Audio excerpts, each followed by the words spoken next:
Hello, welcome to Bob's Dungeon. My name is Bob, I'll be your host. In this video, I'm going to talk about one of my favorite games of all time, the Star Wars role-playing game. Over the years, the Star Wars game has been published by several different companies. The version we're going to talk about in this video was published by West End Games and uses the D6 system. So let's get to it. Star Wars role-playing game, 2nd edition. I don't have the 1st edition, so we're not going to really talk about that. And they made a revised and expanded edition after this. Again, I don't have that, so we're just going to talk about the 2nd edition here. This book has 167 pages and a copyright of 1992. This book, particularly, is the 3rd publishing of the book, the 3rd printing, and has a copyright of 1994. The book was published by West End Games. The artwork in this book is all in black and white with some color page inserts. The color page inserts are made up to look like ads that you'd find in the Star Wars universe, with some showing some artwork from some of the designs of Star Wars and stuff. So let's go ahead and look at that artwork. This is the first picture we see when we first open the book. Most of the pictures in this book are all in black and white, with some really nice full-page pictures scattered throughout the book. While most of the pictures showcase some unknown characters, we still get some representation of some of the more classic characters. The color page inserts in this book are done up as ads in the Star Wars universe, which is somewhat humorous. I have also included the ad for the Rebo band, just in case any of you wanted to catch the show. There is 2 different ways to generate characters in this game. The first is to choose a template that they have laid out for you in the back of the book. And there are several: bounty hunters, smugglers, force adept, so forth. And all the work for the character is done for you. All you got to do is put your name at the top of the character sheet and distribute your skill dice. And they get suggested skills under the attributes for that template. The second way is what they call advanced character creation, which is what we always did, make our own. And the way that works is you look at the character sheet and just fill out the information. At the top of the character sheet, it has, of course, the character's name, template type, which creating your own, you can give it whatever template you want: bounty hunter, smuggler, garbage man, New Republic agent, whatever you want. And then it has stuff like a quote, and you give your character a quote, and goals, dreams, stuff like that. And then you get down to the nitty-gritty of the character generation, which is the standard generation for all D6 games. In this D6 book, you have 6 attributes for your character, which are dexterity, knowledge, mechanical, strength, perception, and technical. You get to choose your race, which determines how many dice you have to split up amongst your attributes.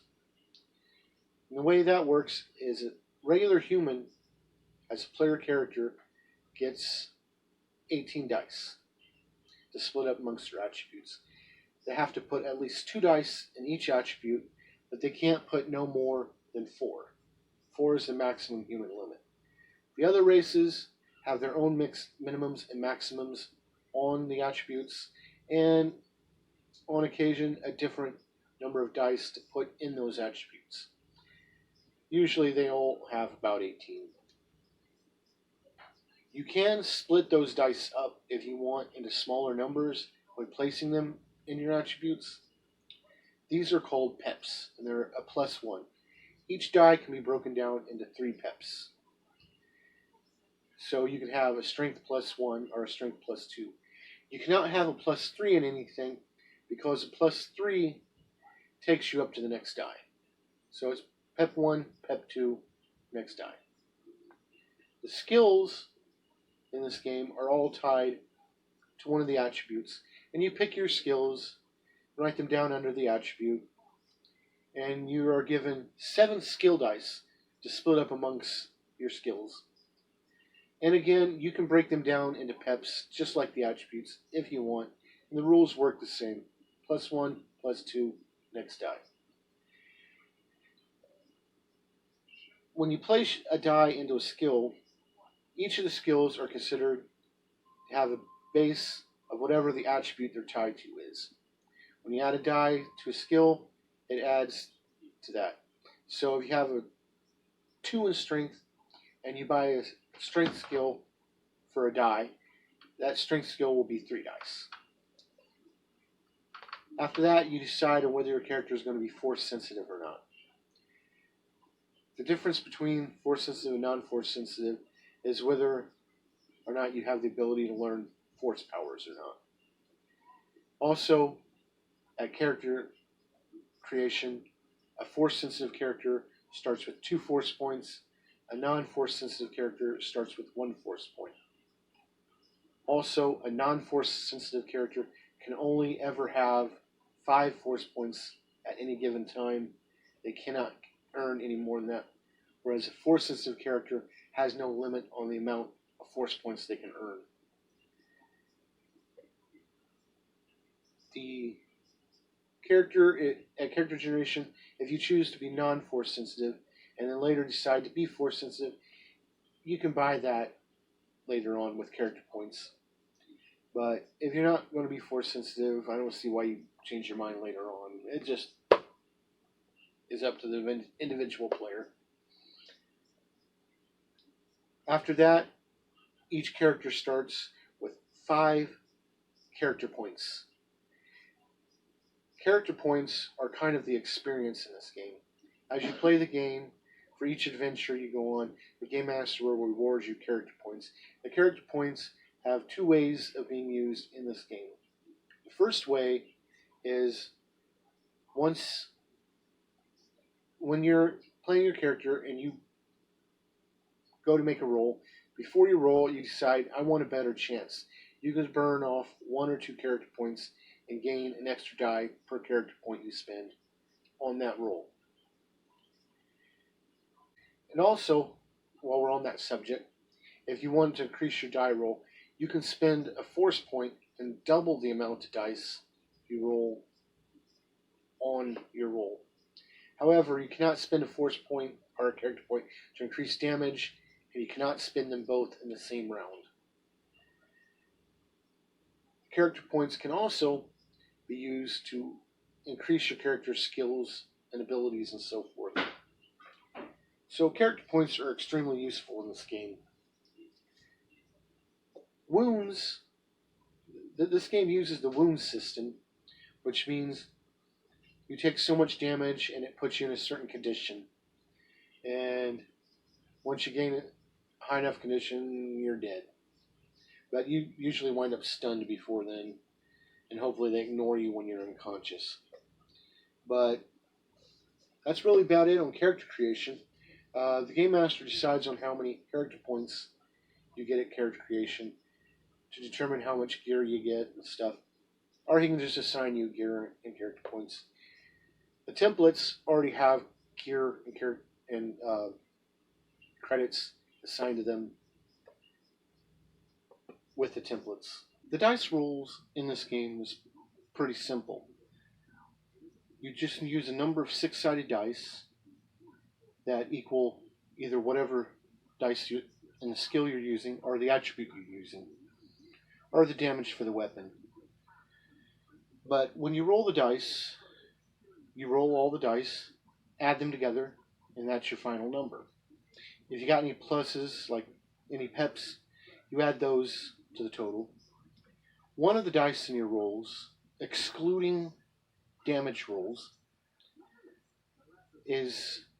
should be designated with a different color die, and it is your wild die. Wild dice are just like regular dice. When you make your roll, you add them all together, including your wild die. And is only distinctive if it rolls a 1 are a 6. If you roll a 6 on the wild die, then you add all the dice together, and then you re-roll the wild die. Whatever the new roll is, you add that to the total as well. And if you roll a 6 for the second time, you get to add the 6 and re-roll the wild die and add it again. And you keep doing this until you no longer roll 6s. If you roll a 1 on this roll, it just counts as a 1 and you add it to your total. And you're done rolling. However, on your initial roll, if you roll a 1 on the wild die, you get a mishap. The mishap will either manifest as a complication or a penalty. To determine whether it is a penalty or a complication, you roll another 6-sided die. On a roll of 1 to 5, you get a penalty. On the penalty, you lose the wild die. That 1 is gone. You also take the highest die from what's remaining, and you lose that as well. So whatever dice you have to roll, whatever's left after that, that's what you add up, and that's your roll. On a complication, if you roll a 6 on the die, you get a complication. The complication is kind of a story element to go with the penalty. You succeed, but something bad happens. The example they give in the book is from Episode 4, A New Hope, where Luke blasts the bridge controls when he's trying to lock the door. He succeeds in locking the door, but he can no longer extend the bridge because he's blasted the controls. He got a complication. It's pretty nifty. This game uses a scale system in combat, which sounds more complicated than it is. It starts with the smallest point in the scale being character scale, and then it moves up to speeder scale, Walker scale, starfighter scale, capital ship scale, and finally Death Star scale. The scale puts a cap on what you can roll on the dice, meaning when you roll the dice, if you got a die cap of 3, anything on the die roll that is 3 or up still counts as a 3. Anything less than that, it's what's on the die.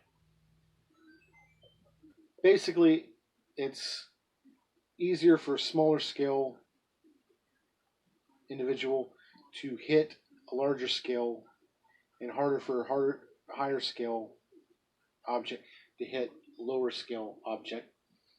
But then when it comes to damage, the higher scale does a lot more damage and to a lower scale, and the lower scale does a lot less damage to a higher scale.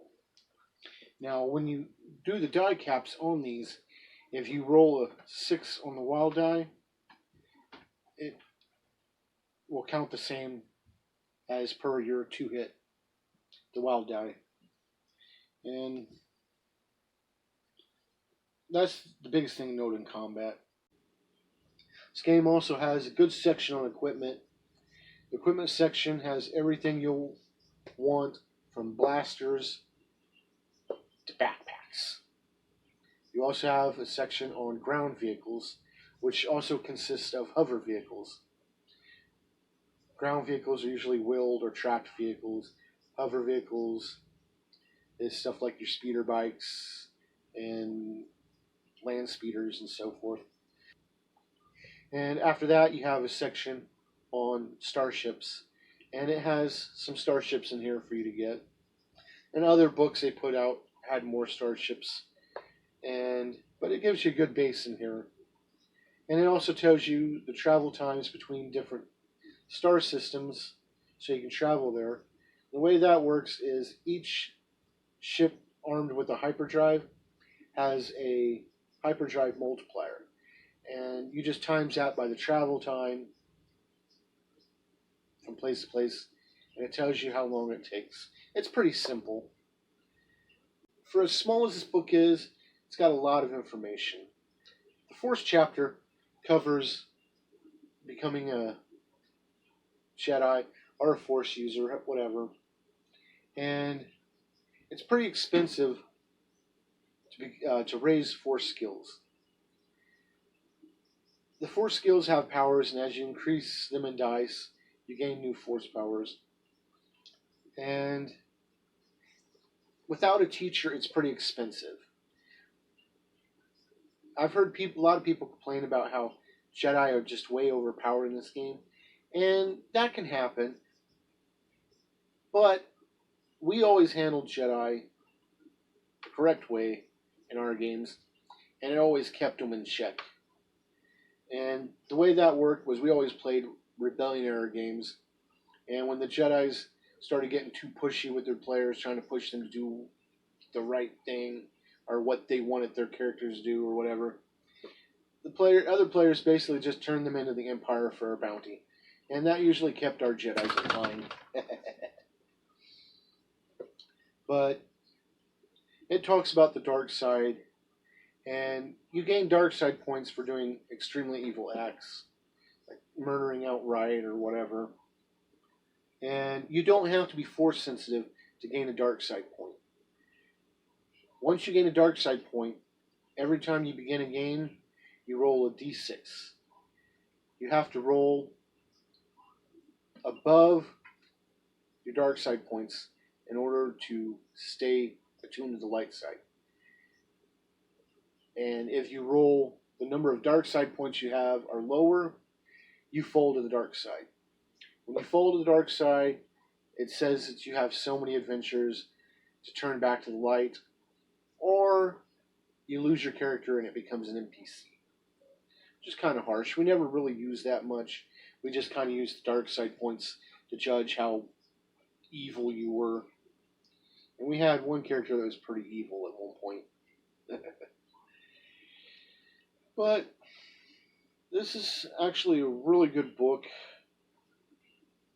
The rules are simple, they work fast, and it's just, above all, my favorite role-playing game of all time. I actually met my wife playing this game. First time I ever met her, we were playing this. I wound up cutting her arm off, and she still married me anyway. Go figure. But it brings me to 3 questions. Would I play a character in this game? Yes, I would. I love this game. This is one of my favorite games of all time. And I would play it in a heartbeat. Would I run this game? Absolutely. I have run this game probably more than any other game I've ever run. And I'll run it some more, and I'll run it again. Would I recommend this game? Absolutely. If you have the chance to play the D6 version of Star Wars, you should.